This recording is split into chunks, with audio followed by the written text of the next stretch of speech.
শহীদ হাদিকে বহনকারী যে বিমানটি অর্থাৎ বিমান বাংলাদেশ এয়ারলাইন্সের যে ফ্লাইটটি, সেই ফ্লাইটটি ঠিক 5:48 ঢাকার হযরত শাহজালাল আন্তর্জাতিক বিমানবন্দরে অবতরণ করেছেন এবং আমরা দেখেছি ঠিক একটু আগেই তাকে যে বহন করবে লাশবাহী গাড়িটি অর্থাৎ যে ফ্রিজিং গাড়িটি, সেই ফ্রিজিং গাড়িটি গেট নম্বর 8 দিয়ে বিমানবন্দরে প্রবেশ করেছে। পাশাপাশি সরকারের আরও কয়েকটি গাড়ি প্রবেশ করেছে। সে অর্থে বলা যায় যে শহীদ হাদিকে ইতিমধ্যে হয়তো বিমানবন্দরের যে বিমান, সেই বিমান থেকে নামিয়ে নেওয়া হয়েছে এবং হয়তো অল্প সময়ের মধ্যে লাশবাহী ফ্রিজিং গাড়ির মধ্য দিয়ে তার মরদেহটি নিয়ে বের হবে এবং তারপর পরেই কিন্তু বিমানবন্দর থেকে তাকে ঢাকা বিশ্ববিদ্যালয়ের যে সেন্ট্রাল মসজিদ, সেই সেন্ট্রাল মসজিদে নিয়ে যাওয়া হবে এবং তার যে রুট, সেই রুটটি আমি আবারও একটু যদি জানাই আপনাকে, বিমানবন্দর থেকে বের হয়ে এলিভেটেড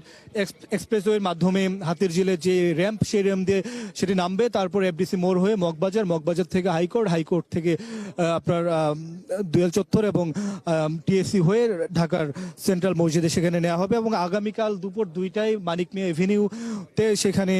আপনার তার জানাজা হবে। এবং একটি নতুন তথ্য আপনাকে একটু জানিয়ে রেখে নুসরাত, আমরা যেমনটা জেনেছি যে শহীদ ওসমান হাদির জানাজায় অন্তর্বর্তী সরকারের প্রধান উপদেষ্টা ডক্টর মোহাম্মদ ইউনূসের থাকার কথা রয়েছে। তিনি সেখানে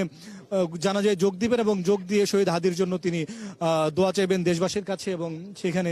সরাসরি তিনি জানাজায় যোগ দেবেন বলে আমরা একটি সমর্থিত আমাদের সূত্রের মাধ্যমে জেনেছি। সে অর্থে বলা যায় যে আগামীকাল দুপুর 2টায় শহীদ হাদির যে জানাজা হতে যাচ্ছে, সেই জানাজায় সরকার প্রধান থেকে শুরু করে সরকার এবং রাষ্ট্রের যারা গুরুত্বপূর্ণ ব্যক্তিরা রয়েছে তারা তো থাকবেনই, পাশাপাশি সারা দেশবাসী যারা হাদিকে ভালোবাসে, যারা হাদির কথা শুনে এবং আমরা দেখছি যে আসলে ওনার প্রতি ভালোবাসা মানুষের অনেক বেশি, তারা হয়তো সমগ্র ঢাকা শহরের মানুষের সেখানে জড়ো হবে এবং সেখানে তার জানাজা পড়ানো হবে। তার আগে আসলে 15ই ডিসেম্বর তাকে যখন সিঙ্গাপুরে নিয়ে যাওয়া হয়েছিল এবং তখন কিন্তু সরকারের পক্ষ থেকে জানানো হয় যে তার যে চিকিৎসার সর্বব্যয় সেগুলো সরকারের পক্ষ থেকে আসলে গ্রহণ করা হবে। কিন্তু তার গতকাল যখন তার মৃত্যুর খবর আসে, তারপরেই কিন্তু প্রধান উপদেষ্টা ডক্টর মোহাম্মদ ইউনূস তিনি জাতির উদ্দেশ্যে ভাষণ দেন এবং তিনি বলেন যে যারা তাকে হত্যা করেছে, যারা অপরাধী, তাদেরকে খুঁজে বের করা হবে এবং তাদেরকে বিচারের আওতায় আনা হবে। পাশাপাশি শহীদ হাদির সন্তান এবং যে তার স্ত্রী রয়েছেন, তাদের সকল কিছু দায়িত্ব এই সরকার রাষ্ট্র নিয়েছেন বলে সেই মুহূর্তে জানানো হয়। কিন্তু একটি বিষয় বলে রাখি যে শহীদ হাদির যারা বন্ধু রয়েছে, পরিজন রয়েছে, ভক্ত রয়েছে বা যারা তাকে ভালোবাসে, তারা কিন্তু বলছিলেন যে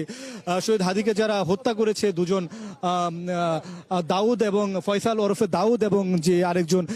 তার সঙ্গী, তারা দুজনেই ভারতে পালিয়ে যায় এবং সেই বিষয়টি নিয়ে তারা ক্ষোভ জানিয়েছেন যে এত অল্প সময়ের মধ্যে হাদিকে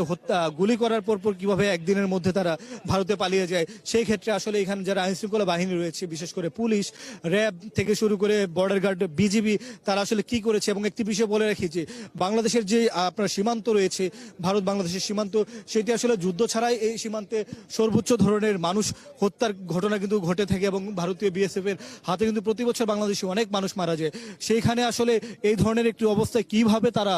বর্ডার ক্রস করে গেল, যেখানে বিএসএফ এও আসলে কোনো ধরনের তথ্য পায়নি, সেই বিষয়টি নিয়ে প্রশ্ন তুলছে এবং অনেকে বলছেন যে ভারতের এখানে ইন্ধন থাকতে পারে, ভারতের এখানে সরাসরি এখানে যোগসূত্র থাকতে পারে। সেই বিষয়গুলো যেন তদন্ত করে দেখা হয়, সেই বিষয়গুলো কিন্তু দাবি করা হয়েছে। এবং শহীদ হাদির যখন মৃত্যুর খবর কাল ঢাকায় এসে পৌঁছায়, তারপরে কিন্তু আমরা দেখেছি সারা রাত জোরে সারা দেশেই কিন্তু বিক্ষোভ হয়েছে। আপনার ঢাকা ইউনিভার্সিটির থেকে শুরু করে শাহবাগ থেকে শুরু করে উত্তরা, এর পাশাপাশি সমগ্র 64 জেলার অনেক জায়গায় কিন্তু বিক্ষোভ প্রদর্শন করেছেন, তারা ক্ষোভ জানিয়েছেন। এর পাশাপাশি কিন্তু প্রথম আলো, ডেইলি স্টারের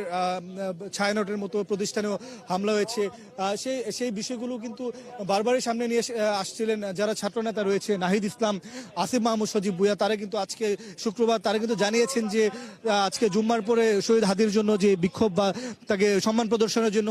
সমাবেশ করার কথা, সেই সমাবেশে কোনোভাবেই যেন যারা বিশৃঙ্খলাকারী আছে, যারা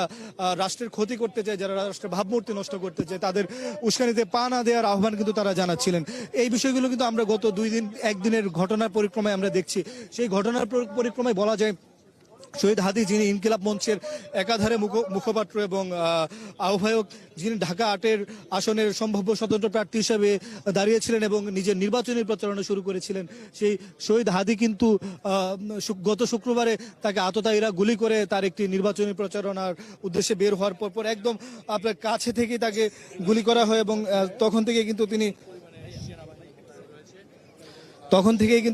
তিনি ঢাকা মেডিকেল কলেজ হাসপাতালে তাকে নিয়ে যাওয়া হয় এবং সেইখান থেকে তাকে উচ্চতর চিকিৎসার জন্য এভার কেয়ার হাসপাতালে নিয়ে যাওয়া হয় এবং পরবর্তীতে সেই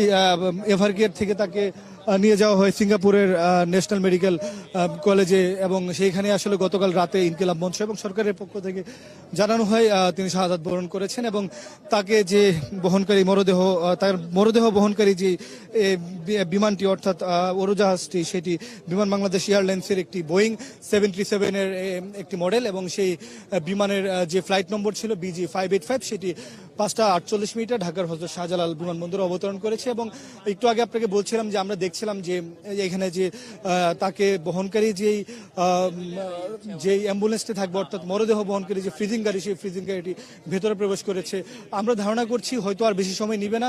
সকল আনুষ্ঠানিকতা সম্পন্ন করে শহীদ হাদিকে বহনকারী যে লাশবাহী গাড়িটি সেটি বের হয়ে আসবে এবং তাকে যে আনুষ্ঠানিকতা সম্পন্ন করার জন্য সরকারের পক্ষ থেকে যিনি বিশেষ সহকারী প্রধান উপদেষ্টা সাইদুর রহমান সহ আরো অনেকে যাওয়ার কথা রয়েছে এবং ইনকিলাব মঞ্চের পক্ষ থেকেও কয়েকজনের যাওয়ার কথা রয়েছে বলে আমরা জেনেছি। পাশাপাশি তার ভাই এবং তার ভাইয়ের বন্ধু যারা তার সাথে সিঙ্গাপুরে গিয়েছিলেন, তারাও কিন্তু এসেছেন।